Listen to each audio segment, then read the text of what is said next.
तो कंपनी के वैल्यूएशन भी अकॉर्डिंगली चेंज हो जाएंगे।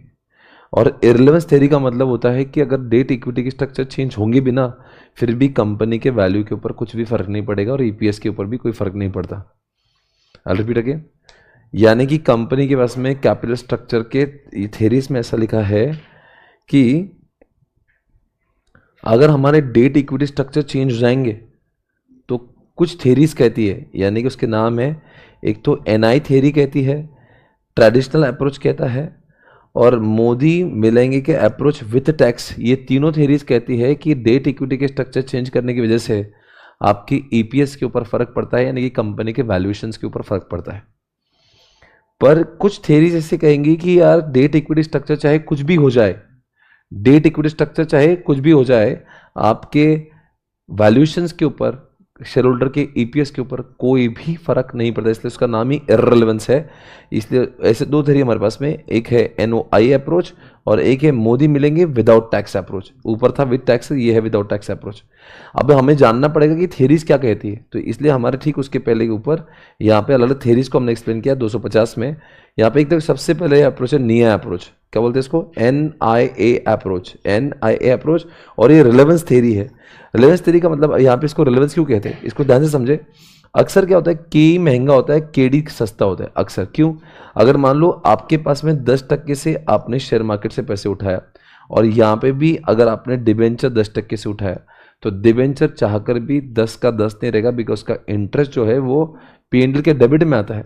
इसलिए 10 ब्रैकेट में 1 माइनस टैक्स हो जाता है, क्योंकि आपका टैक्स से हो रहा है, इसलिए ये घट के 7 हो जाएगा। इसलिए जनरली ऐसा अजम्पशन होता है कि डेट से आपको टैक्स सेविंग मिलता है, इसीलिए डेट हमेशा आपके लिए सस्ता होता है, ये अजम्पशन हमेशा होगा, ठीक है ना। अब नया अप्रोच क्या बोलता है कि अगर मेरी कंपनी में महंगा कौन है, इक्विटी महंगा है और डेट सस्ता है, तो मैं क्या करता हूँ, अपने कंपनी के डेट के अंदर डेट का क्वांटिटी बढ़ाता हूँ। यानी कि मैं क्या कर रहा हूँ, 10 रुपए वाली चीज़ है और ये हो गई समझो एग्जाम्पल 7 रुपए वाली चीज़ है। अब पहले क्या था, 10 रुपए वाली चीज़ है मेरे पास, देखो 100% 10 रुपये, देखो मेरा जो के डब्ल्यू यानी कि ओवरऑल कॉस्ट, यानी मेरे पास क्या था, 100% मेरे पास इक्विटी था, तो इसलिए मेरा के ओ भी कितना था, वो भी 10 था। मान लो मेरे पास सब के सब के ही है, यानी कि इक्विटी, और इक्विटी का 10% है, तो मेरा जो वैक है या मेरा के ओ है वो भी 10% ही होगा। इससे दोनों स्टार्टिंग पॉइंट भी दोनों 10-10 होते हैं। पर धीरे धीरे मैं अपनी कॉस्टिंग कम करने के वास्ते मैं क्या करता हूँ, सस्ती चीज़ें लेता हूँ, यानी कि मैं डेट से पैसा उठाना चालू करता हूँ, बिकॉज तब मुझे समझ में आता है कि डेट तो सस्ता है, तो मैं क्या करता हूँ, सस्ती चीज़ें और उठाता हूँ, यानी 7% वाली चीज़ें और उठाता हूँ, यानी उसको मैं ऐड करता हूँ, यानी कि 10 रुपये की चीज़ें हो जाएगी कम, और 7 वाली चीज़ हो जाएगी ज़्यादा, तो आपका ओवरऑल कॉस्टिंग क्या हो जाएगा, थोड़ा कम हो जाएगा, है ना। इसलिए आपका ओवरऑल कॉस्ट गिरते जा रहा है, क्यों गिर रहा है, बिकॉज यू आर एडिंग। जैसे एग्जाम्पल, आपके घर पे सर्फ एक्सेल है 120 रुपए किलो, तो बहुत महंगा जाता है, तो मम्मी बोलती है इतना महंगा डिटर्जेंट पाउडर क्यों, इसका एक काम करो इसमें निरमा मिला दो, तो अब निरमा है 30 रुपए किलो, तो अब क्या होगा, अब क्या था 120 रुपए में जब 30 किलो मिला, 30 रुपए का मिला देंगे, तो दोनों का हो जाएगा 150 रुपए डिवाइड बाय 2 किलो, यानी 75 रुपए किलो हो जाएगा। यानी कि मतलब क्या, सस्ता जब ऐड करोगे, बोलो तो क्या हो जाएगा, ओवरऑल कॉस्टिंग आपकी कम हो जाएगी। ये वही कर रहे हैं यहाँ पे, सस्ती वाली चीजें ऐड कर रहे हैं, तो ओवरऑल आपका केओ कम हो रहा है। तो इस तरह से क्या नया अप्रोच कहता है, जितना क्वांटम आप डेट का बढ़ाओगे उतना आपको ओवरऑल कॉस्ट कम होगा। यही तो नया अप्रोच कर रहा है, that's all, this the theory of नया approach. More you add the quantum of किसका, the debt, it will decrease the value of K O, ये लिखा है। अब बात करेंगे ट्रेडिशनल अप्रोच की। ट्रेडिशनल अप्रोच भी कहता है ये भी आपका रिलेवेंस ही है। अच्छा, पहले वाला रिलेवेंस क्यों है, यानी कि जितना डेट इक्विटी स्ट्रक्चर आप चेंज कर रहे हो, तो केओ आपका चेंज हो रहा है, इसलिए उसको रेलेवेंस थ्योरी, यानी कि डेट इक्विटी स्ट्रक्चर चेंज होगा तो आपका केओ जाना। अब यहां पे भी क्या हो रहा है, अब यहां पे क्या है कि देखो केडी नीचे है, के ई ऊपर, ये बात तो कोई संकोच नहीं, पर यहां पे ये एक अजम्पशन लेता है कि सर्टेन इसके बाद में आप जितना डेट ऐड करोगे, डेट की कॉस्ट भी बढ़ जाती है। क्यों?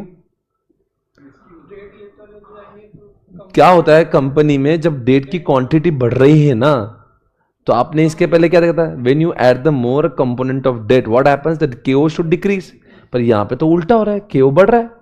ये तो फिर बिल्कुल पहले जो पढ़ा उससे उल्टा। इसकी थ्योरी क्या कहती है कि आप जब डेट लेते हो ना, तो शुरुआत में आपको डेट सस्ता मिलता है, देखो यहां तक पूरा सस्ता मिल रहा है, पर एक समय के बाद में आप जब डेट लेते हो ना, तो डेट देखो कैसे ये एरो ऊपर ऊपर ऊपर जा रही है। बताओ क्यों जा रही है? बिकॉज उसका बोलना होता है कि जब आप जैसे अडानी जैसे लोग ऑलरेडी इतना डेट ले चुके हैं, अब वो जब और मार्केट में बोलेंगे, या कोई विजय माल्या जैसे लोग बोलेंगे कि मुझे और डेट दे दो, तो ये बैंकों के लिए बहुत रिस्की हो जाएगा। इसलिए बैंक क्या कहेगी, अब इतने में तो नहीं परवड़ता, एक काम करो, मुझे मैं आपको डेट जो है अब महंगे में दूंगा, सस्ते में देना मुझे परवड़ता नहीं है।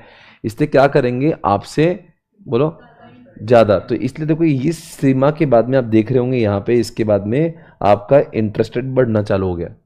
इस थ्योरी का ये अजम्पशन है।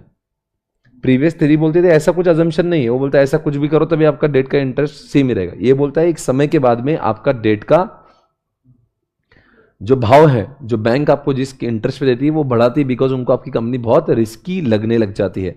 चलो ये मान लिया, फिर एक बात समझे नहीं, ये के ए भी क्यों बढ़ रहा है? स्क्रीन पे देखना, के बढ़ा जा रहा है, बढ़ा जा रहा है। फिर सवाल उठ रहा है ऐसा क्यों हुआ? ये इसलिए होता है बिकॉज कोई कंपनी बहुत डेट लेती है ना, तो वो उस कंपनी में जब कोई शेयर होल्डर इन्वेस्ट करता है ना, that person finds your company more risky. उसको लगता है कंपनी तो बड़ी रिस्की है। अब ये कंपनी रिस्की, तो अगर मैं इसमें पैसा लगाऊंगा, तो पहले मैं अपने आप को 15% से संतुष्ट कर रहा था, पर आपकी कंपनी बहुत ही डेट ले लिया, आपका बीटा बहुत बढ़ गया, आपकी रिस्क बहुत बढ़ गई। अब मैं आपको आपकी कंपनी में अगर शेयर्स दूंगा और आप फिर भी मुझे 15% दूंगा, तो मुझे नहीं लगाना, बिकॉज आप पहले से ज़्यादा रिस्की हो चुके हो, अब तो मुझे ज़्यादा चाहिए। इसका मतलब ये थ्योरी क्या अजम्पशन कर रही है, जब ज़्यादा डेट बढ़ाते हैं तो ना कि सिर्फ डेट का रेट बढ़ता है, आपकी इक्विटी का भी भाव बढ़ जाता है, because people who are investing in your company they think your company is becoming more riskier. यानी कि क्या क्या बढ़ गया, आपका डेट बढ़ा, और आपके साथ साथ में डेट बढ़ने से आपका केडी भी बढ़ गया और के ई बढ़ा। अब दोनों अगर बढ़े तो जाहिर सी बात है, अगर मेरा डेट भी महंगा हो गया, इक्विटी भी महंगा हो गया, तो केओ तो महंगा होना ही है। इसका मतलब ये ट्रेडिशनल अप्रोच कहता है, ये रेलेवेंस थ्योरी है, बिकॉज डेट इक्विटी के स्ट्रक्चर चेंज करने से आपका केओ चेंज हो रहा है। I hope you are understanding this. Yes, ये हो गया आपका ट्रेडिशनल अप्रोच। अब हम लोग पढ़ेंगे नॉय अप्रोच। नॉय, NOI अप्रोच, ये कहता है आपका ये हमेशा रहेगा कांस्टेंट, इसलिए कहते हैं इररिलेवेंस थ्योरी। क्या बोलते हैं इसको? इररिलेवेंस थ्योरी। क्या कहते हैं इसको? यानी कि ये बोलता है डेट इक्विटी के स्ट्रक्चर चाहे कुछ भी होने दो, आपके के ओ पे कुछ भी फर्क नहीं पड़ता है।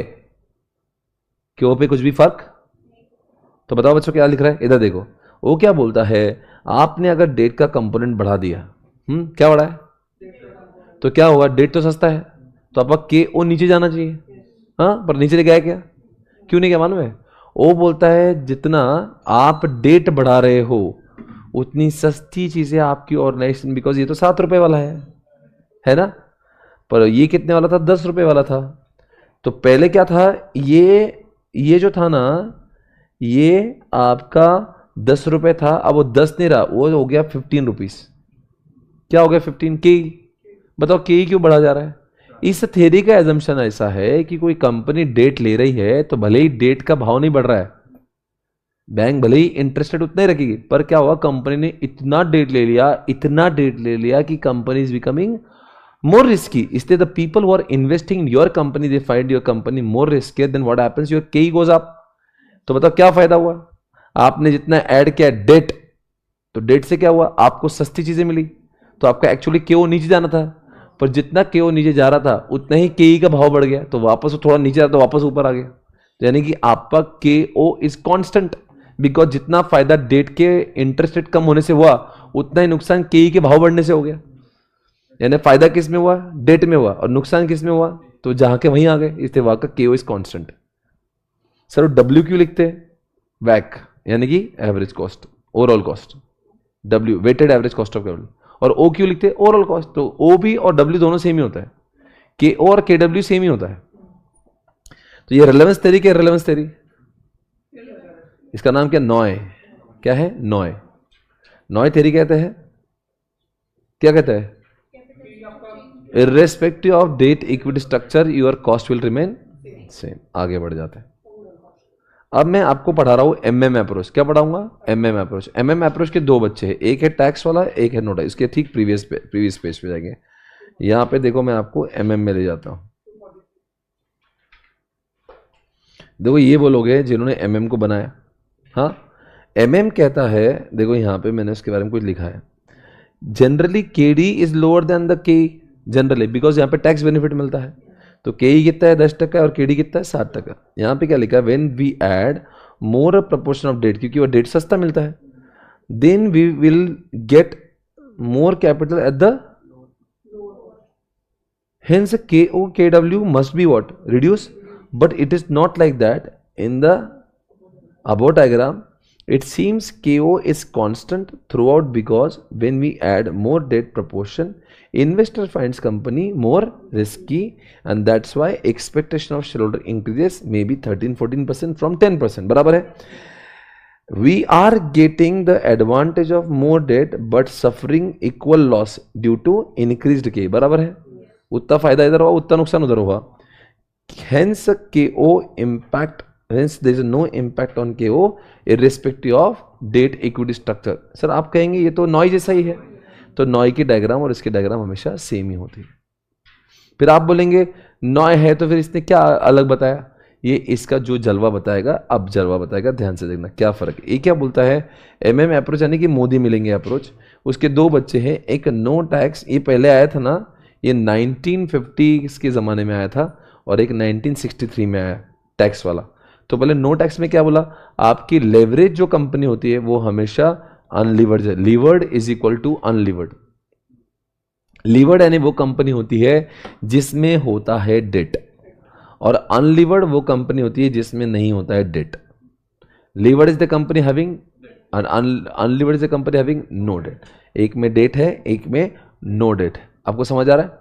अब एक में डेट है, एक में डेट नहीं है, तो बताओ, एक कंपनी है TCS, एक कंपनी है इन्फोसिस, एक के पास डेट है और दूसरे के पास डेट।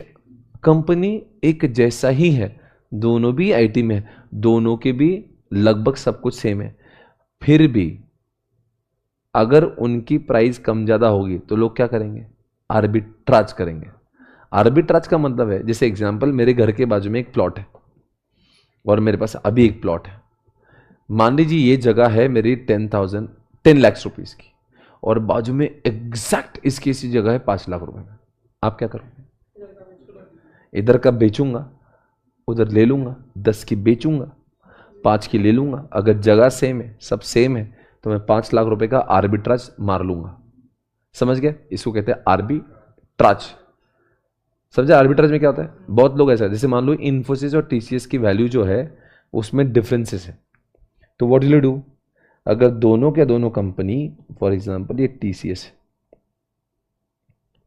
और ये है इन्फोसिस, इसके शेयर्स के रेट है 1000 और इसके है 800, हाँ, यहाँ पे कंपनी इज लीवर्ड कंपनी और ये कंपनी है अनलीवर्ड। सर ऐसा क्यों अनलीवर्ड? लीवर्ड कंपनी में क्या होता है, और डेट कैसे क्या लगता है, टैक्स, तो टैक्स से आपका टैक्स सेविंग हो जाएगा, हाँ। तो इसीलिए इसके अंदर लीवर्ड कंपनी हमेशा क्या होती है, जिसकी वैल्यूएशन हमेशा ज़्यादा होती है। क्या होती है? क्यों ज़्यादा होती है? पैसे तो दोनों भी यूज़ कर रहे हैं, एक कर रहे हैं लीवर्ड, एक कर रहे हैं अनलीवर्ड। एक की कॉस्ट क्या है बताओ? यहाँ पे इसीलिए कॉस्ट कम है, इसलिए वैल्यूएशन ज़्यादा है। नहीं समझे? यानी इसकी कॉस्ट टैक्स से भी जो है, तो आपका EPS बहुत बढ़ के आएगा, आपका पैट बढ़ के आएगा। हेलो,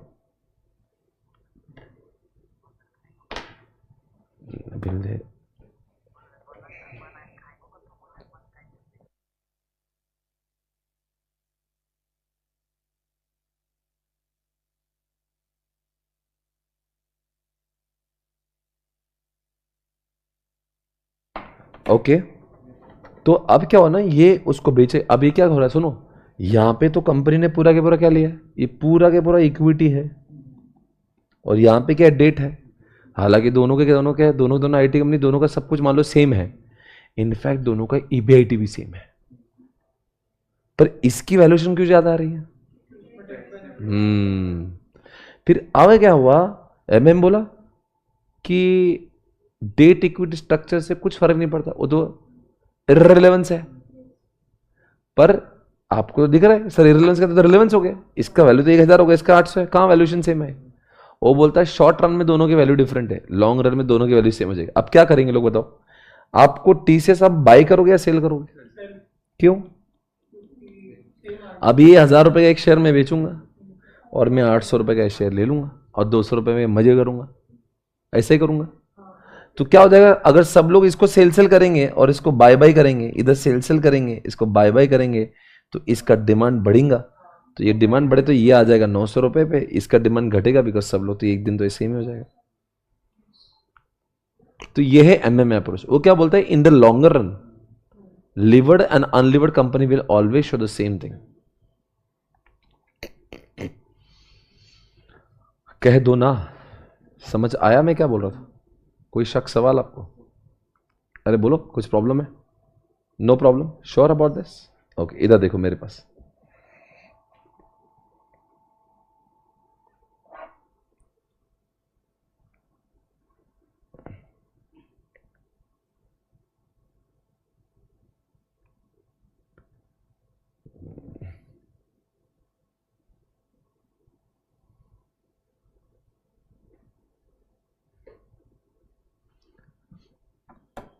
मैं आपको लिवर्ड अनलिवर्ड पढ़ा रहा हूं, तो एमएम अप्रोच कहता है कि लिवर्ड हो, यानी लिवर्ड यानी कि जिसमें बहुत डेट है, और अनलिवर्ड यानी कि, तो यानी कि दोनों का डेट इक्विटी स्ट्रक्चर अलग है। इसमें डेट बहुत है, इसमें डेट बिल्कुल नहीं, पर ईबीआईटी दोनों का फिर भी इनिशियल लेवल पे भले ही इनका वैल्यूएशन डिफरेंट होगा, पर कुछ समय बाद इनका यही तो है। पर क्या होता है, यही चीज़ अलग हो जाती है जब कंपनी में हो जाता है टैक्स। सुनो मेरी बात, क्या बोलता है? टैक्स। तो जब कभी टैक्स होता है तो क्या होता है, ये कहता है levered is equal to unlevered तो होना ही चाहिए, बट ये तब की बात है जब कोई टैक्स ना हो। पर टैक्स होने पे क्या होता है, levered is equal to unlevered plus tax. Save. ये मैं आपको समझाता हूं, ध्यान से देखना, इधर कॉन्सेंट्रेट करना। दुनिया में पहली बार जब वो आया था एमएम अप्रोच, उसने क्या किया, उसने इस डायग्राम को लिया। ये तब की डायग्राम जब दुनिया में टैक्स नहीं था। बोलो क्या बोलना है इसका? क्यों? अब जब डेट बढ़ाओगे, अजम्पशन है इन जनरल ही डेट सस्ता है, नॉट बिकॉज की टैक्स, इन जनरल डेट। क्यों? चलो मैं आपसे पूछता हूं, क्या इक्विटी क्यों महंगा होता है? इक्विटी में आपको अपना स्टेक डाइल्यूट करना पड़ता है। मुझे एसपीसी में डेट लेना पड़ेगा, इक्विटी काटना नहीं। क्यों? मुझे पैसा रेज करना है और एक कंपनी प्रॉफिट मेकिंग है, तो मैं क्या करूँगा, डेट लेके एक दिन कमा के डेट चुका दूंगा। पर इक्विटी डाइल्यूट होगा तो वापस चुकेगा नहीं, वो मेरा मालिक बन जाएगा हमेशा, और जो भी कंपनी की कमाई होगी उसमें हमेशा वो हिस्सा मांगते रहेगा, इसलिए वो महंगा चलता है इन जनरल नेचुरली। तो इन्होंने जब थ्योरी लाई थी पहले, तो उनका बोलना था कि डेट हमेशा बाय डिफॉल्ट सस्ता है, ना कि बिकॉज टैक्स है, पर इन जनरल सस्ता होता है। तो इसलिए अब क्या हुआ, आपने डेट बहुत बढ़ा दी, तो आपकी वजह से केओ कम होना चाहिए था, पर आपकी कंपनी रिस्क लगने लगी, उतने ही प्रोपोर्शन में आपका क्या बढ़ गया, ए। तो यहाँ पे जहाँ क्या हुआ, कॉम्पनसेट हो गया। ये तब की बात है जब एमएम अप्रोच में टैक्स नहीं सोचते थे। पर जब टैक्स आया तो क्या हुआ, टैक्स आने पे वो क्या बोला, लिवर्ड इज इक्वल टू अनलिवर्ड, यानी कि लिवर्ड यानी किसमें क्या है, और यहां पे क्या है, नो डेट। तो फिर क्या होगा, लिवर्ड इज इक्वल टू अनलिवर्ड होना चाहिए था। पर अब वो क्या बोल रहा है, अनलिवर्ड जो कंपनी होती है उसकी वैल्यू लिवर्ड से कम होती है। क्यों? बिफोर में क्या हो रहा था, देखो बिफोर इन्हें कब की बात कर रहा हूं मैं, बिफोर टैक्स। और एक बाद में क्या हो रहा था, यहां पे लिवर्ड इज इक्वल टू, क्यों, लॉन्ग रन में सेम होने वाला है ना, उससे कोई फर्क नहीं पड़ता। आपके डेट इक्विटी स्ट्रक्चर से आप जितना डेट यहाँ पे जितना, जब आपकी वैल्यूएशन इतनी थी, जब आपने डेट लिया तो क्या हुआ, डेट से कुछ समय तक कम तो हुआ, पर आपका इक्विटी बढ़ गया। तो ये आपका बेसिक प्रिंसिपल है। पर क्या हुआ, अब वो आया टैक्स। अब क्या हुआ, ये फॉर्मूला इज इक्वल टू, ये फॉर्मूला तो है ही, पर इस यहाँ पे लिवर्ड को मिली है ज़्यादा इज्जत, बिकॉज लिवर्ड कंपनी में क्या लग गया, उनके टैक्स इंट्रोड्यूस हो गया। तो टैक्स से क्या हुआ, उनका जो भी इंटरेस्ट था वो P&L के डेबिट में आ गया, और डेबिट के आने से उनका टैक्स सेव हुआ, यानी कि किसकी वैल्यूएशन बढ़ गई। तो इसलिए लीवर्ड को तो levered is equal to unlevered तो है ही, पर और कुछ मतलब कि unlevered plus tax is equal to levered, यानी किसकी वैल्यूएशन बढ़ी, अनलीवर्ड की नहीं। यहां पे अगर मैं इसको ऐसे लिखता हूं ना, levered is equal to unlevered plus tax है, इसका अर्थ नहीं कि अनलीवर्ड बड़ा है। अनलीवर्ड को मतलब बाप और बेटा दोनों मिला के जो वैल्यूएशन है इसकी एक की वैल्यूएशन है, यानी कि लीवर्ड की वैल्यूएशन ज्यादा है। तुम्हारे घर के 2 सदस्य इज इक्वल टू मेरे घर का 1 सदस्य, यानी कि मेरे घर का 1 सदस्य बहुत बड़ा है, बराबर है ना। इसका मतलब ये नहीं कि दोनों बड़े हैं। Is that okay? तो लीवर्ड की वैल्यूएशन अनलीवर्ड से कितनी ज्यादा है? वो क्यों होता है? जब ये क्या करते हैं, डेट लेते हैं बहुत सारा, तो क्या करें, मान लो इन्होंने अपने P&L में 60 लाख का क्या करे, इंटरेस्ट डाले। ये है मान लो P&L अकाउंट, तो क्या होगा 60 लाख से, 60 लाख से 60 लाख का फायदा नहीं होगा। 60 लाख की वजह से आपका 60 लाख का इनकम कम होगा, तो 60 लाख का टैक्स कम होगा। अगर वो 30% चल रहा है तो ये 18 लाख, क्या बताओ 18 लाख क्या सेव होगा, किसका सेव हुआ? तो क्या मैं ऐसे लिख सकता हूं क्या, levered is equal to unlevered plus 18 lakh? गलत है, क्योंकि ये 18 lakh is the saving of only 1 year, but company को तो ये 18 लाख 18 लाख 18 लाख 18 लाख बहुत सालों तक सेव होंगे। इसलिए इसके आने वाले जो फ्यूचर के, ये यानी कि 18 lakh first year, 18 lakh second year, 18 lakh third year, 18 lakh, ऐसे 18 n साल तक, 1 2 3 4 5, ये n लिख देता हूं मैं। इन सब का जो प्रेजेंट वैल्यू निकालता हूं ना मैं, तो वो आ जाता है आपका पूरा के पूरा 60 लाख। तो ये कैसे निकाला आपने, आपको क्या मालूम 60 लाख है? जब हम लोग कभी कोई चीज़ को अगर फ्यूचर के, आप जानते हो उसका एक फॉर्मूला है, present value of the future inflows. अगर इनफाइनाइट इनफ्लो को अगर आप प्रेजेंट वैल्यू में लाते हो ना, उसका एक फॉर्मूला होता है। क्या बोला मैंने, वापस बोलो। अभी मैंने इंटरेस्ट रेट कितना लगाया, फॉर एग्जाम्पल कुछ भी इंटरेस्ट मैंने लगाया होगा, तो जैसे कि अगर मैं आपको यहाँ पे एक एग्जाम्पल देता हूँ, ओके, आपने 1 करोड़ लिया, उसके ऊपर आपका 10% इंटरेस्ट रेट, तो कितना इंटरेस्ट रेट हो गया, 10 लाख हो गया। तो आप क्या करोगे, यहाँ पे 10 लाख लिखोगे, बराबर, श्योर है? तो ये 10 लाख लिखने से क्या हुआ, तो आपके हिसाब से कितना सही हुआ? हाँ, 3 लाख से हुआ, बराबर है। तो ये क्या बोलते हैं, आपका जो 3 लाख 3 लाख 3 लाख 3 लाख 3 लाख 3 लाख 3 लाख 3 लाख जो सेव हुआ है ना, वो कितना सेव हुआ मालूम है? आपके 3 लाख 3 लाख 3 लाख 3 लाख 3 लाख, ये जो है इसको अगर मैं प्रेजेंट वैल्यू पे लाऊं इन फ्यूचर को, तो उसको क्या करते हैं, इस 3 लाख को डिवाइड करते हैं आर से। आर कितना है, 3/10%, यानी कितना हुआ है 30 लाख। यानी कि जब मैं यहाँ पे ऐसे लिखूंगा कि मेरे लीवर्ड की value is equal to unlevered की वैल्यू प्लस 30 लाख, पर हर बार ये 3 लाख, या ऐसे मत देखो, ये सीए फाउंडेशन मैथ्स मेरे पास हॉली से मत देखो, कहाँ से लाया ये सीए फाउंडेशन, आपको टीचर ने रटाया होगा कि फ्यूचर में जो वैल्यूज होती है ना इनफाइनाइट, उसको प्रेजेंट वैल्यू पे लेने के लिए फॉर्मूला होता है कि FV upon R. Future values कितनी, 3 लाख, उसको डिवाइड करना पड़ेगा आर से, आर यानी कि इंटरेस्ट रेट 10%। यानी कि अब मेरा एक सवाल है आपसे, एक सवाल मैं आपसे पूछता हूं, अब लॉजिक पूछता हूं, 3 लाख 3 लाख 30 लाख कैसे हो सकते, कैसे निकालते 3 लाख का 30 लाख? लॉजिक बताओ मुझे, फॉर्मूला गए तेल लगा, tell me what's the logic. 3 lakh is equal to, नहीं फ्यूचर के रेट में इंटरेस्ट भी कांस्टेंट है, तो बताओ कैसे, how come 3 lakh is equal to 30 lakh? आप क्या हो रहे, 3 लाख 3 लाख 3 लाख 3 लाख फ्यूचर में बढ़ेंगे, तो उसको अपन ने क्या मान लिया कि उसकी वैल्यूएशन प्रेजेंट में 30 लाख की है। कैसे, how come 3 lakh is equal to 30 lakh? तो क्या,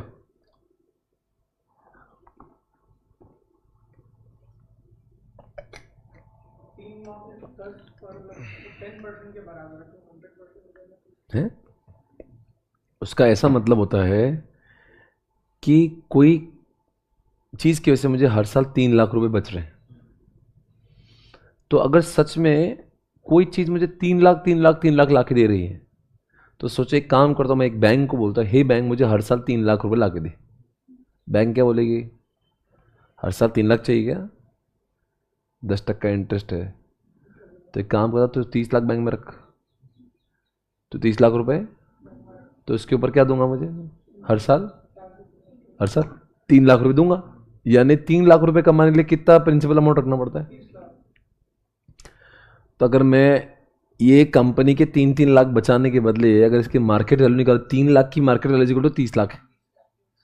अगर मैं बैंक से परपेचुअल 3 लाख हर साल चाहता हूं, तो बैंक बोलेंगे एक काम कर, तो परपेचुअली तेरे 30 लाख मेरे पास रख, तो मैं तेरे को जीवन में हर साल 3 लाख दूंगा। तो यहाँ पे इसलिए 3 लाख का, इसका मैं आपको मतलब कॉन्सेप्ट बता रहा हूँ। अगर आपको नहीं समझना तो रट लो 3/10%, यानी कि जो फ्यूचर होता है क्या आना चाहिए, आर आना चाहिए। But I just told you what is the logic. अगर इतने पैसे कमाना तो आपको बैंक में 30 लाख रखना पड़ेगी। Are you able to understand the logic? समझ आ रहा है वैसे? तो अब बताओ क्या बोलेंगे, जब टैक्स नहीं तो क्या,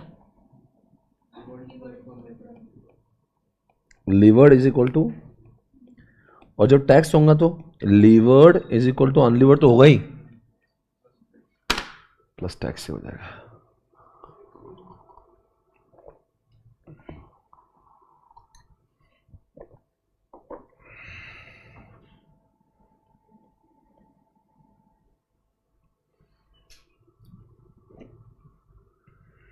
is that okay?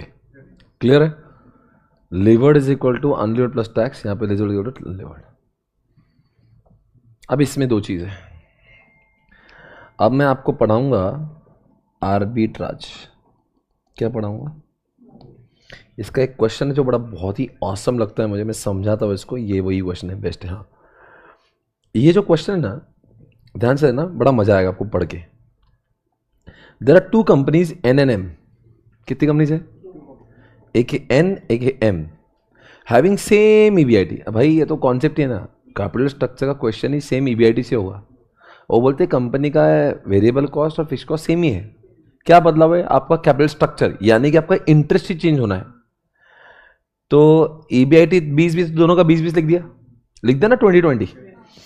M is levered, यानी कि M ने लिया debt, having debt of 1 lakh. तो देखो मैंने यहाँ पे 1 लाख रुपए लिखा है ना, और वो भी 60% से लिखा है, और इसलिए वो लीवर्ड हो गई।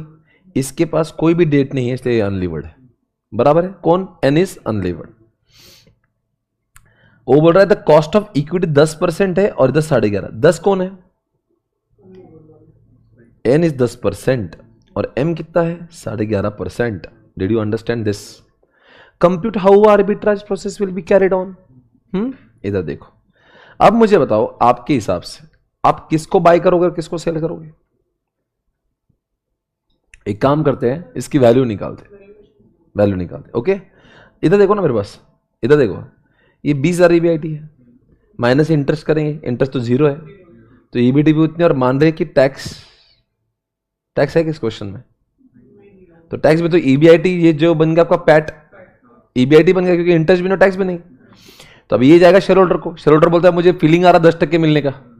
जब 20,000 मिलता तो मुझे लगता है 10% मिला, यानी वैल्यूएशन होगी 20 लाख, तो 20 लाख उनकी वैल्यू, 20,000 अपॉन 10% यानी कि 2 लाख। ठीक है ना, उनको फील हो रहा है कि मतलब 20,000 जब मिलता है उनको 10% वाले फीलिंग आ रहा है, यानी कि वैल्यूएशन 2 लाख की होंगी। अब है M लिमिटेड, यहां पे कितना बताओ, ये आंसर आ रहा है 20,000 माइनस 7,000 बाई 7,000। 1 लाख का डेट का 7%, यानी कि 7,000, तो 20 में से 7 गया 13,000, 13,000 में से माइनस टैक्स 0, तो 13 अपन क्या करेंगे, तो क्या बचेगा आपको? 1,13,043 रुपए। बराबर है? ये किसकी वैल्यू है? यानी कि 100% की वैल्यू किसकी है? N की 2 लाख, और 60% की वैल्यू कितनी है इसकी? 1,13,000। अब मुझे बताओ आप किसको बेचेंगे और किसको नहीं बेचेंगे? किसको बेचना आप पसंद करोगे? यहां पे अपन क्या, ये तो इक्विटी का वैल्यू है, अब इसका डेट का वैल्यूएशन ऐड कर देंगे, तो ये 1,13,000 में तो एक तो इक्विटी का वैल्यू है, और कंपनी का value equal to D plus E होता है। आपको पता है कंपनी का वैल्यू D प्लस E क्यों होता है? बिकॉज कंपनी में अक्सर पैसा लॉन्ग टर्म में डी और ई से आता है, और वही तो पैसा कंपनी में एसेट्स के लिए लगाया जाता। तो एसेट की टोटल वैल्यू मतलब ही तो कंपनी की वैल्यू, तो टोटल एसेट्स लिखे क्या और डी प्लस ए लिखे क्या, बात तो एक ही है। आप राइट साइड को ऐड करो क्या और लेफ्ट साइड को। सर वो टोटल जो लेते हैं वो कैसे लेते हैं, वो ऐसे लेते हैं बिकॉज वो कहते हैं F A plus working capital करते हैं। एक तो F A plus working capital company की वैल्यू है, या फिर डी प्लस ई कंपनी की वैल्यू, बात तो एक ही है। तो अब ये क्या है, ये अपना एक तरह तो ई है, डी कितना है 1 लाख है क्या, तो कितना 2 13 हो गया, इसकी वैल्यूएशन कितनी 2 लाख। तो यानी कि अपना कॉन्सेप्ट तो बराबर है, जो कंपनी लीवर्ड होती है उसकी वैल्यूएशन क्यों होती है सर, बिकॉज लीवर्ड वालों को डेट सस्ते में मिलता है, और सस्ती चीजें मिलने से उनका क्या बढ़ जाता है, उनका पैट बढ़ जाता है। तो पैट बढ़ेगा और के से पैट, देखो यहां पे पैट है ना, ये 13,000 हो गया, 13 को डिवाइड किया 11.5 से, तो यह 1,13,000। अब सोचो अगर ये महंगी चीजें डिडक्ट होती तो बहुत कम बचता। तो ये अपना आप इतना ही समझो जान दो बाजी, डेट लिवर्ड वालों का वैल्यूएशन क्यों जाता होता, उसका मतलब है कि बिकॉज डेट सस्ता आता है, ये लॉजिक है। तो किसका ज्यादा वैल्यूएशन है, लिवर्ड या अनलिवर्ड का। अब किसको बेचोगे आप, भाई मेरा घर का प्लॉट 2,13,000 में जा रहा है, अब बाजू वाला प्लॉट 2 लाख में मिल रहा है, तो मैं क्या करूंगा, ये 2,13,000 का प्लॉट बेच दूंगा और 2 लाख का वही सेम टू सेम। तो आप क्या करूंगा, मैं सेल एम कर रहा हूं। यहां पे क्वेश्चन में लिखा है, मान के चल रहे हैं कि हमारा उसके ऊपर क्या है, एक 10% इक्विटी हमारा दिया नहीं, क्वेश्चन आर्बिट्राज करके बताओ। चलो हमारा एम में 10% है, तो क्या करोगे आप, 10% बेच दोगे ना, तो एम को सेल करेंगे। देखो लिखा है एम को सेल करो, और बाय किसको करो, क्यों, अरे यार ये महंगी वाली चीज है, उसके जैसा सस्ता मिल रहा है तो क्या करूंगा, सेम टू सेम प्लॉट मिल रहा, तो महंगे वाला बेच के बाजू वाला ले लूंगा। तो मैं बाय किसको करूंगा, यानी कि एन को, और सेल किसको करूंगा। तो इसका 10% बेचो तो कितना पैसे आएंगे हाथ में, 21,304 रुपये देगा, 21,304 बराबर आ गए हाथ में अपने पैसे, आए ना पैसे। अब इधर 10% बाय करूंगा तो कितने मिल रहा है मेरे को, तो मेरे पास पैसे कितने बचे, यानी मेरे पास 1,304 बचे। क्या बचा 1,304। देखो मैं यहां पे, अब ध्यान से सुनना, आर्बिट्राज करके मुझे सुनो जरा।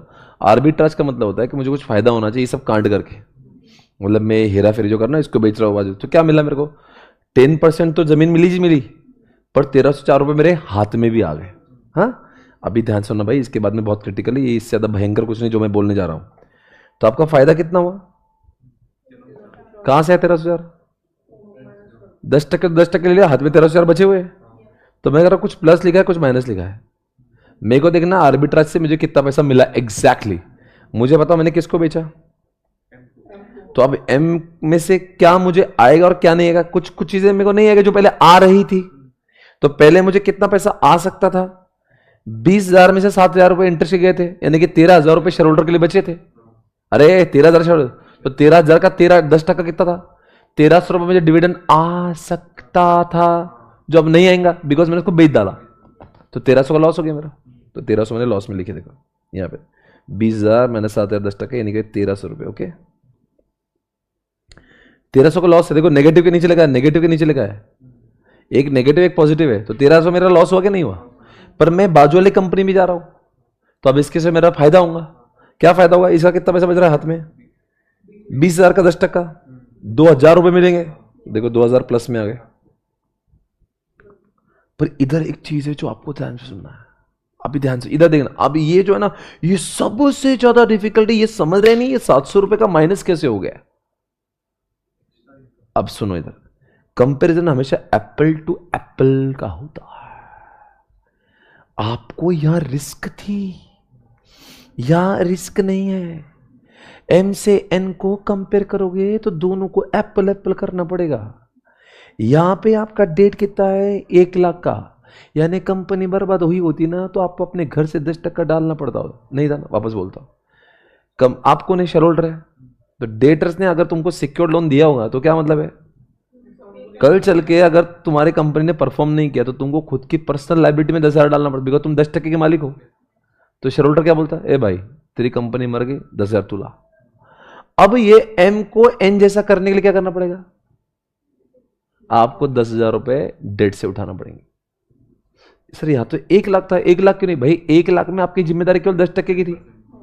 तो अब m और n कैसे एक जैसा बनेगा? क्योंकि m में आपकी पर्सनल लायबिलिटी 10,000 की थी, तो n में आपको पर्सनल लायबिलिटी 10,000 जैसी बनाना पड़ेंगी। तो 10,000 अगर आपने मार्केट से लिए तो क्या होगा?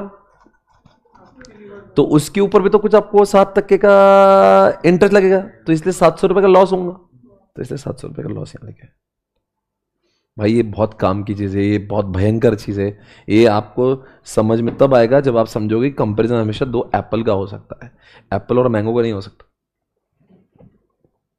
आपको अगर लगता है आर्बिट्राज के लिए, आर्बिट्राज तभी हो सकता है जब दोनों का रिस्क से, अगर एक रिस्क ही है, बोले अडानी से मैं रिलायंस ले रहा हूं, ऐसा नहीं हो सकता भाई। तो अडानी की जैसी एक और कंपनी जो लिवर्ड है, तो तब दोनों कंपनी में आर्बिट्राज कब होगा भाई?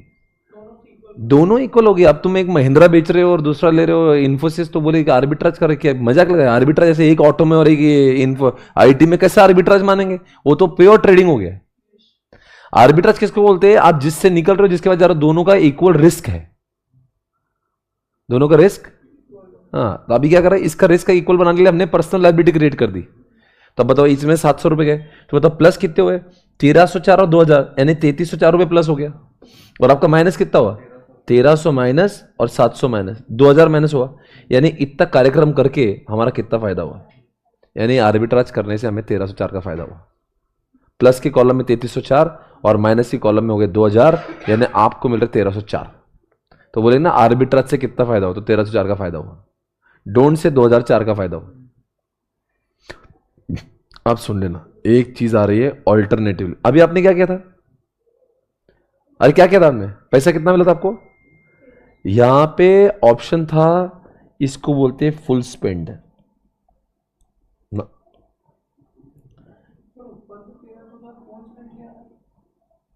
यहां पे मैं लिख रहा हूं इनकम्प्लीट। यहां पे स्पेंड इनकम्प्लीट किया। इनकम्प्लीट यानी कि आपने बेचा कितना था? 21,304 का, और स्पेंड कितना किया? सिर्फ 20,000 का। आपने क्या किया?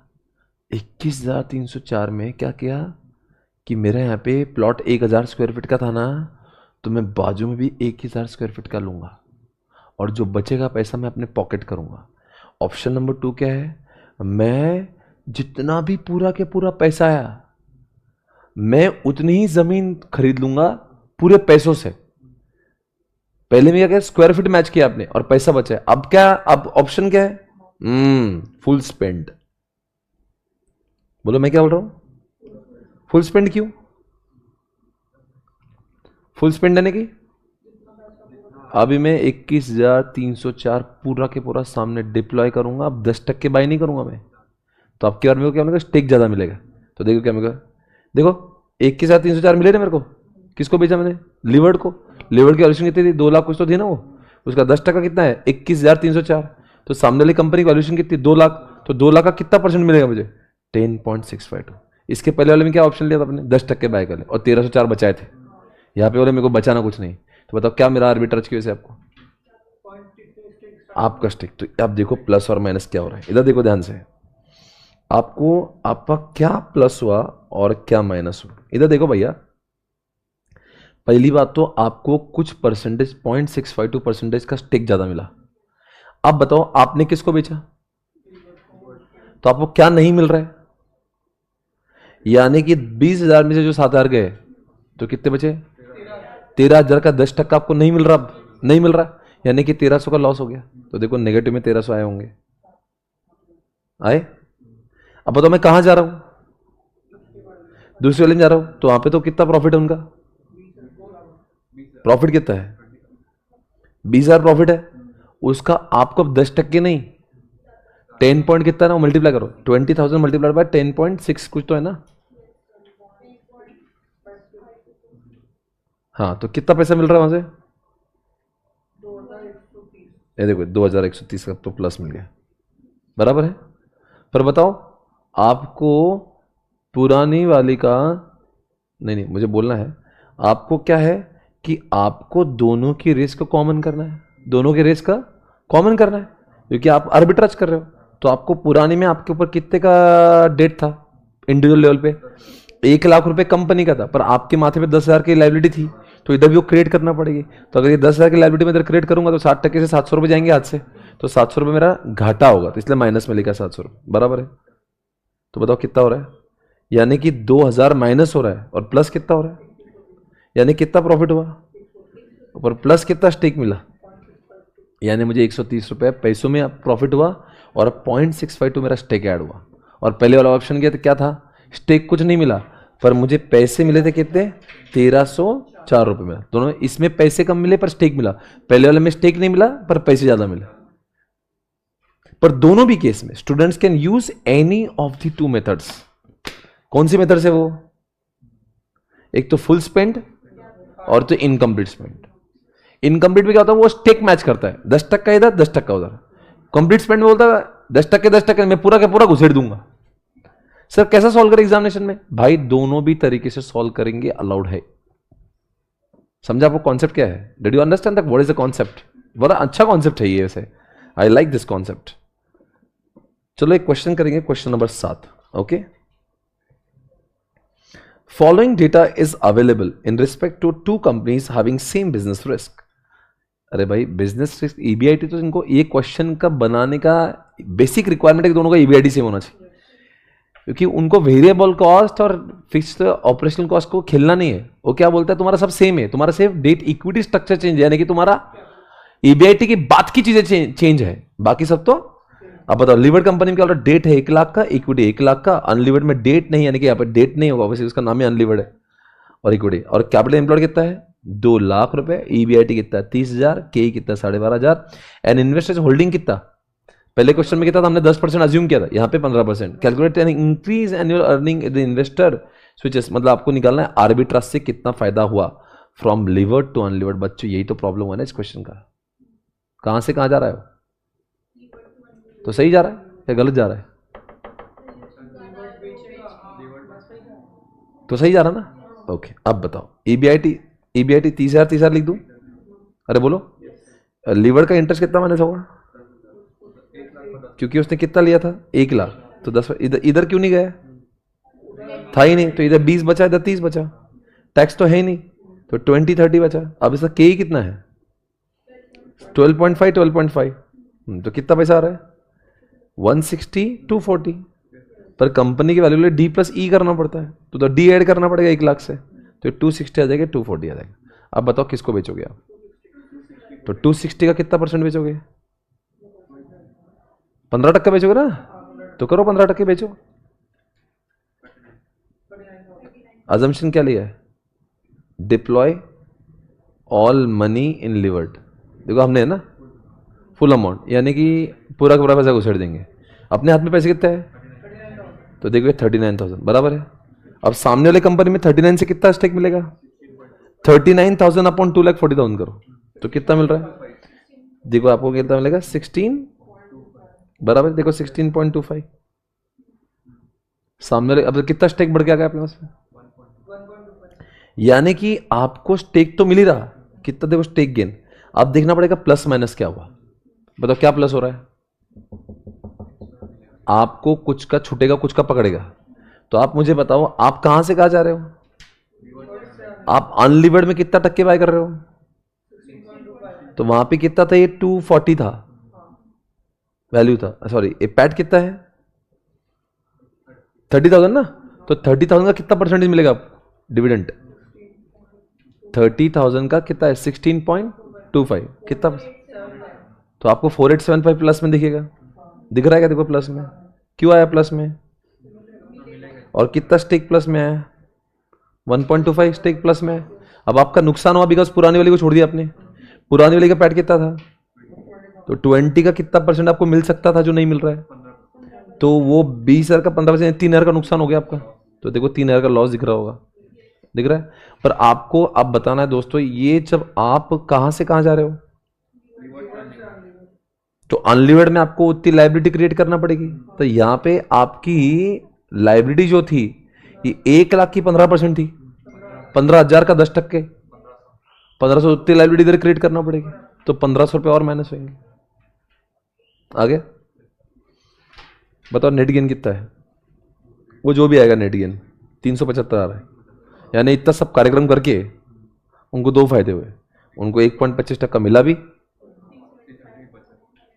यही तो, अगर फायदा ही नहीं हो रहा भाई आर्बिट्राज करके, तो फिर मैं आर्बिट्राज कर क्यों रहा हूं? मजा आ रहा है कि ये प्लॉट बेच के दूसरा प्लॉट लेने में, या ये शेयर बेचूं दूसरा शेयर लो, क्यों लू भाई? क्या कुछ नहीं, बोले ये घर में से उधर क्यों जाऊं, बोले वो भी उतने, तो फिर जाऊं क्यों? कॉमन सेंस है, मैं जाऊंगा तब जब कुछ मुझे, एक तो स्टेक ज्यादा दे दो।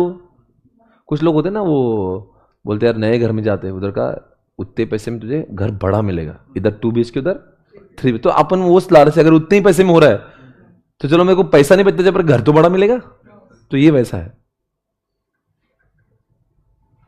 आई होप तुम्हें कॉन्सेप्ट समझ में आ रहा है भैया, आज का यही मेन था कॉन्सेप्ट भैया, ये बहुत ही अच्छा कॉन्सेप्ट है। चलो और आर्बिट्राज का एक सॉल्व कर रहा था, question 8 253। Okay, there are 2 companies U and L limited having NOI यानी कि नेट ऑपरेटिंग इनकम, यानी कि ये इसको ही बोलते हैं EBIT 20,000, except that L is levered and having debt कितना है भैया 1 लाख, 7% एंड कॉस्ट ऑफ, ये सब लिखा है 10 and 18, compute how arbitrage process. Okay fine, तो चलो बच्चों क्या होगा एक बार करके देख ले। हाँ, ये L है और ये क्या है U है। ओके, क्या हो रहा है इनका बताओ, कौन आपके लिए कौन है? तो L लिवर्ड है क्या? तो L लिवर्ड, तो कितना पैसा लिया उसने 1 लाख, 1 लाख का 7% कितना होता? तो अपन 7,000 माइनस कर दे क्या, तो EBIT में से 7,000 तो कितने बचेंगे, तो 13,000, तो उसका वैल्यूएशन कितना निकलेगा? वो लिखा ना L की जो KE है वो 18 है, तो 13,000 उनको 18 जैसा लगता है, तो 13,000 अपन 18% कर दो, तो कितना आएगा पैसा?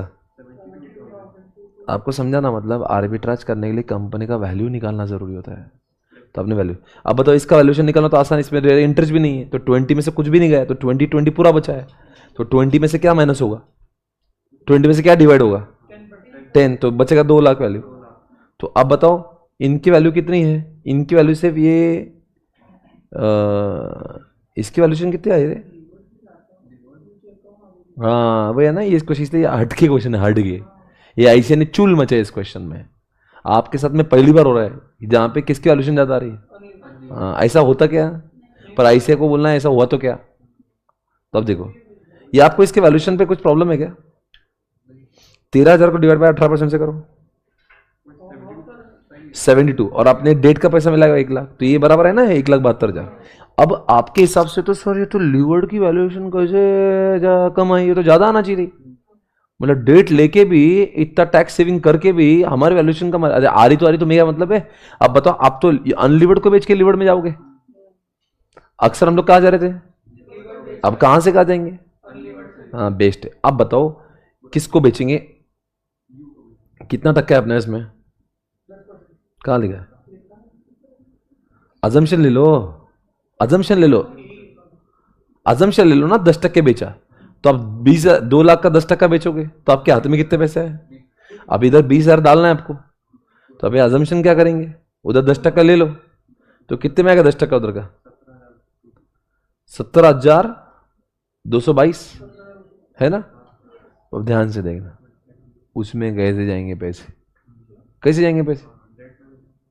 आप ऐसी कंपनी को ले रहे हो जिसमें सिर्फ इक्विटी नहीं, उसका डेट भी आ रहा है आपको मुफ्त में, यानी कि आपको 10% लेना है, तो आपको क्या क्या आ रहा है उधर, आपको जो पैसा है उनको पूरे पैसे इक्विटी के माध्यम से नहीं चाहिए, वो बोलते हैं कुछ कुछ ले लो इक्विटी, कुछ कुछ ले लो डेट, यानी इनका टोटल वैल्यूएशन जो है 1 लाख, तो किस 1 लाख डेट है, तो आपको 10,000 तो डेट लेना पड़ेगा उधर, देखो 10,000 का डेट है, और बाकी जो 72,222 का 10%, यानी 7,222 का आपको इक्विटी मिला, बराबर है।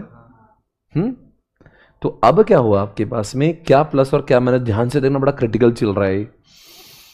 तो अब मेरा सवाल ये है कि ये तो एप्पल टू एप्पल नहीं हो रहा, मेरे पास पहले डेट था ही नहीं, अब डेट बन रहा है, इसलिए मैं क्या करूंगा, डेट कम करूंगा। एक बात बताओ, एप्पल टू एप्पल कब होगा, दोनों में डेट होना चाहिए, दोनों में डेट नहीं होना चाहिए। मैं नई वाले में जा रहा हूं, क्या हो रहा है वहां पे, इसका मतलब मैं क्या करूंगा, वो डेट लेके मैं किसी को दे दूंगा, ताकि मैं पहले जैसा कब बनूंगा,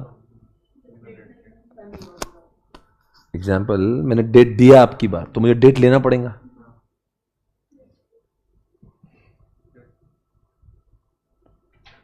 मेरे ऊपर मैंने क्या करा, मैंने डेट में पैसे लगाए। पहले मेरे पास डेट था क्या? अभी क्या हो रहा है?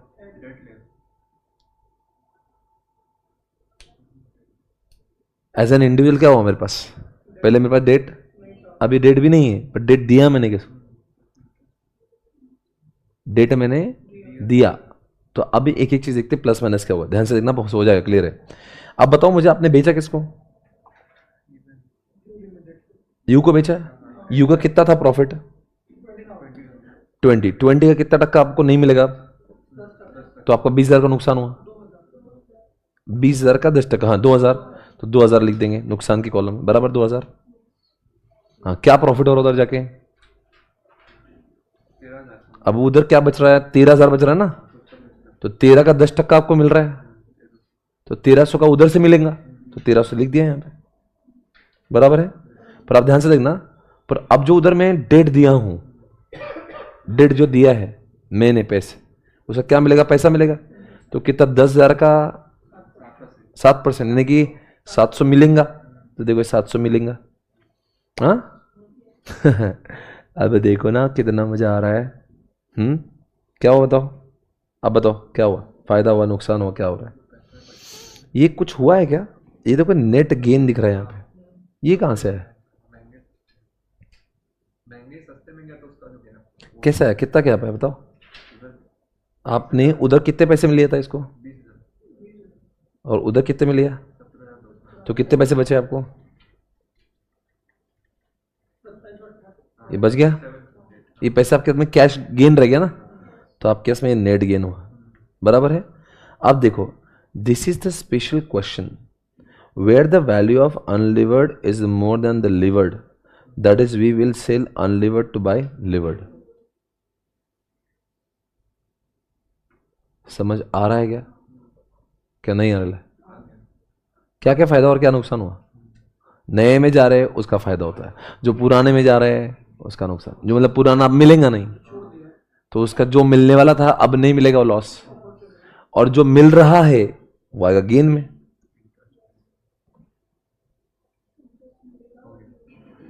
इसके पहले एक बात बताऊं, वैसे आपने किसी कंपनी में जाके वैल्यूएशन किया है? मेरा ये बोलना है आपसे,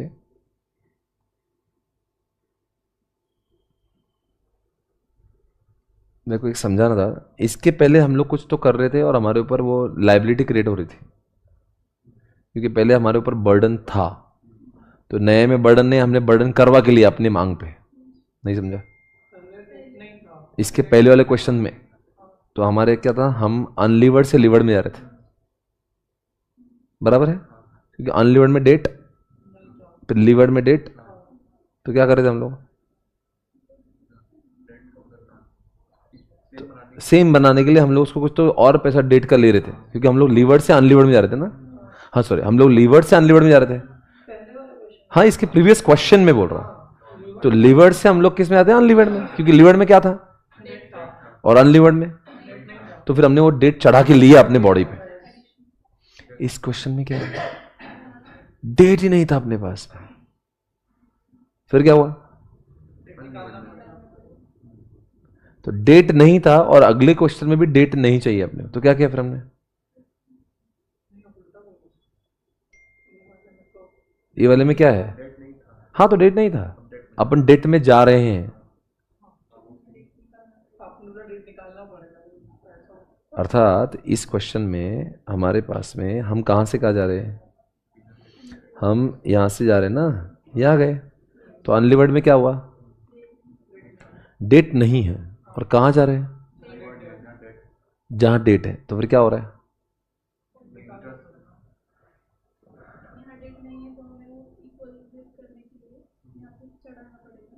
यहाँ पे हम लोग डेट हमसे, डेट का पैसा हमें इंटरेस्ट का आ रहा है। एक काम करो, जानते एक काम करते हैं, सबसे सिंपल, यहाँ पे 700 रुपये इंटरेस्ट का प्लस हुआ है, इसके प्रीवियस क्वेश्चन देखना वो माइनस में आएगा, जाने तो मैं उल्टा बोलता, मैं जब फालतू में इधर उधर। देखो यहाँ पे जब भी इंटरेस्ट आता है ना, वो इंटरेस्ट लाइबिलिटी देखो 1500 माइनस आ रही। देखो यहाँ पे इसके प्रीवियस क्वेश्चन में भी आपने जो प्लस माइनस किया था ना, ये देखो 700 माइनस आ रहा है। देखो ये आ रहा है क्या? इस क्वेश्चन में माइनस मत करना भाई, वो प्लस में लिख देना और मेरा कुछ बोलना नहीं, उसका उल्टा होना चाहिए बस इधर। हाँ बस यहाँ पे उसका एग्जैक्ट उल्टा होना चाहिए। बस ये कंपनी को डेट दे रहे हैं। इसके पहले कॉन्सेप्ट अलग था, इसके पहले हम पर्सनल लायबिलिटी क्रिएट कर रहे थे, तो जो उधर का हो रहा था इससे तो उल्टा ही होगा ना, बिकॉज हमारा कॉन्सेप्ट चेंज हो गया। अक्सर हम लोग कहां से कहां जाते हैं? लिवर्ड से अनलिवर्ड। ये इस क्वेश्चन में हम लोग अनलिवर्ड से लिवर्ड जा रहे हैं, इसलिए ये जो है ना, ये बहुत याद रखना, नॉर्मल केसेस में इंटरेस्ट चढ़ा के लेंगे इसलिए माइनस में आएगा। ये अनशन जब क्वेश्चन था ना, वो इंटरेस्ट प्लस में आता है, इतना याद रखना, रट लो उसको। नॉर्मल केसेस में जो इंटरेस्ट चढ़ा के लेंगे वो माइनस में आएगा, ये एबनॉर्मल केसेस में वो माइनस नहीं होगा, प्लस में आएगा। ये मुझे कब से आपको समझाना और कुछ नहीं समझाना।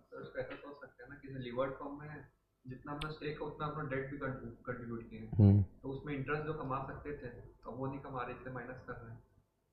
अगर वैसे सोचें तो एक तरीका और हो सकता है कि अगर अपन उसमें अनलीवर्ड में जा रहे हैं तो अपन कंपनी को डेट दे रहे हैं, तो उसमें इंटरेस्ट कमाएंगे। हाँ वो अपन अपनी इनकम बढ़ रही है, और पहले में उन कंपनी को ऑलरेडी डेट था तो उसका पोर्शन अपने पास है, तो उसका वो कैसे करना, पर्सनल लायबिलिटी क्रिएट करके हमने उसको मैच किया।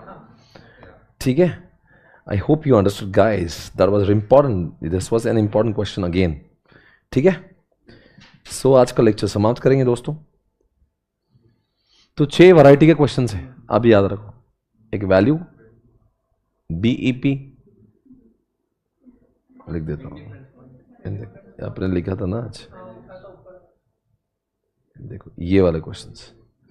ईपीएस निकालना बहुत आसान है, EBIT minus interest minus tax करने के divide by number of shares करने के, देखने कौन सी ईपीएस सबसे ज़्यादा आएगा, तो वो कैपिटल स्ट्रक्चर सबसे अच्छा है। इंडिफरेंस पॉइंट एक ऐसा ईबीआईटी है जहाँ पे आपका ईपीएस सेम आता है, इसलिए उसको एक्स पकड़ते हैं। बीईपी यानी कि एक ऐसी चीज़ है, आप उतना ही ईबीआईटी कमाते हो जितना आपका फिक्स्ड फाइनेंशियल कॉस्ट है, यानी कि interest plus PD upon 1 minus tax. Value निकालने के लिए आप क्या करते हो, डी प्लस ई का वैल्यू, तो डी का वैल्यू निकालो और ई का, तो ई का वैल्यू कैसे निकालते हो, जो आपका पैट आता है डिवाइड बाय के ई करने का, तो वैल्यू ऑफ इक्विटी आता, और तो हम अभी भी निकाले, बहुत सारे क्वेश्चन में अपन निकाल ही रहते हैं। थेरीज में आते हैं रिलेवेंस थेरी और कुछ इरेलेवेंस थेरी आती है। और एमएम अप्रोच में अभी हमने देखा 2 टाइप, एक तो टैक्स वाला, नॉन टैक्स में levered is equal to unlevered, और अगर वो टैक्स होगा तो levered is equal to unlevered plus. तो अगर इसके आर्बिट्राज की बात करो तो क्या होता है, हम लोग अक्सर 2 टाइप के आर्बिट्राज करते हैं, एक तो फुल स्पेंड कर दो या फिर स्टेक मैच करो और फिर नीचे प्लस माइनस कर दो। आर्बिट्राज का समझे ना क्वेश्चन, प्लस माइनस, पर उसके 2 ऑप्शन होंगे, एक तो पूरा के पूरा पैसा लगा दो या फिर आप उतना ही स्टेक लगाओ जितना पहले था। ठीक है, डन गाइस। बाकी आप कोई भी क्वेश्चन करोगे तो अभी इस चैप्टर में कोई प्रॉब्लम नहीं आएगी, इसके सारे क्वेश्चंस आप सॉल्व करेंगे अच्छे से। I think this will give a lot of benefits. बाकी उन चैप्टर्स के कर रहे हो आप? हाँ कर रहे हो कि नहीं कर रहे? कर रहे हो, ठीक है, ऐसा मत करो। मैं सोच रहा था कि मेरा जो लेक्चर है मैं मॉर्निंग में ही ख़त्म कर लेता हूँ और लॉ को लास्ट में डाल देता हूँ। Is it fine?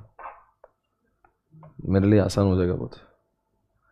तो from Monday will start taking lecture in the morning, तो जो मैं है ना, मैं मॉर्निंग में ले लूँगा और फिर जो लॉ का है वो इवनिंग में कर लेंगे जैसे भी। हाँ तो he will get extra time also.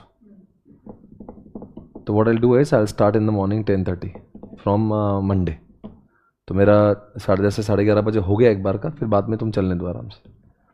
Done, thank you so much guys, take care, bye.